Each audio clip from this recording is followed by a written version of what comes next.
This is the Woodford 10108 plunger for the Woodford model X34. We'll go ahead and get it out of the packaging here. As you can see here, it is, well, you can't really see it, but it is made of rubber here at like the plunger itself, and then the black brass rod right here with the internal thread.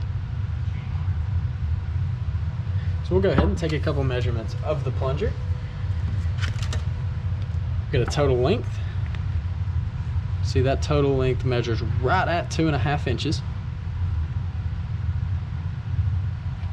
And then we'll just measure the brass portion here.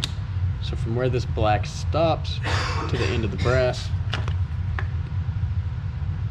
You see, it's kind of hard to measure, but it's right at 3/4 of an inch.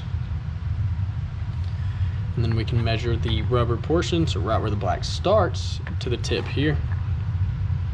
You can see that measures right at about 2 inches, just shy of 2 inches. And then we can get an outer and inner diameter here with the threads. So we'll go ahead and line that up.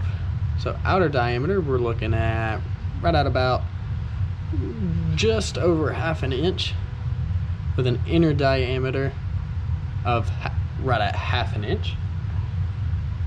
Yeah, once again, this is the Woodford 10108 plunger.